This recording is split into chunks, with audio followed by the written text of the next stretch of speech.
dito sa ating National School-Based Feeding Program. Ang naging bago sa aming sistema sa programang ito ay dati namimili tayo kung sino ang bibigyan. Dahil namimili tayo kung sino yung mga undernourished, sino yung mga kulang ang pagkain sa bahay. Ngunit ngayon ay ginawa namin para mas madali ay lahat na lang ng pumapasok ay papakainin namin. Kaya para tiyak na lahat ng ating mga kabataan ay handa na mag-aral, handa na pumasok, makapag-aral na mabuti at hindi inaalala ang kanilang kakainin. At so I congratulate hindi lamang ang ating mga ahensya, DepEd, DA, at lahat ng mga tumulong, pati sa local government, pati mga supplier natin. Ang ginawa din natin ay inuuna natin yung supply ng pagkain hanggat maaari, inuuna namin ang mga local supplier.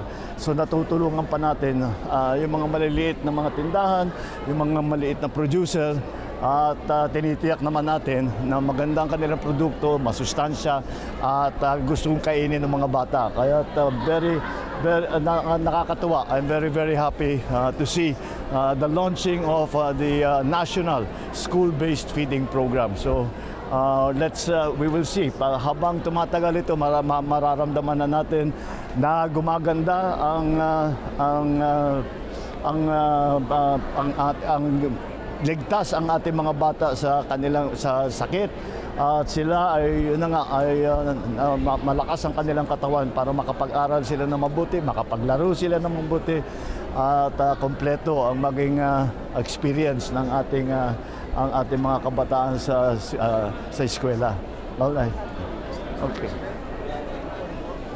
Recently, nag-announce si Lona Secretary Yeah. tungkol sa wage hike sa national government. Yes. Any study na pwede natin possibly ma-expand dito sa iba pang region? Hindi, patuloy naman. Ang Tripartite Wage Board, sa Regional Tripartite Wage Board, patuloy yan, hindi tumitigil yan. Patuloy na tinitignan at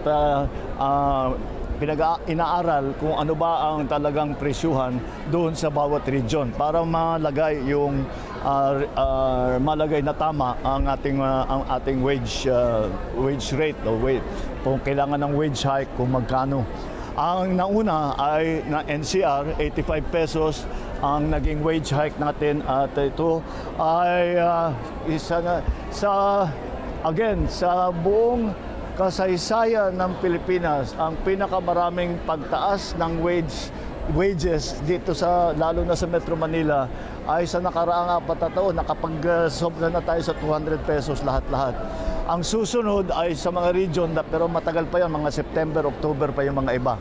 Kaya pagka natapos na sila sa kanilang pag-aaral, ay lalabas na rin natin yung ating mga naging resulta at kung ano ang rekomendasyon ng ating Tripartite Wage Board sa iba't ibang region para titignan natin na maganda ang magiging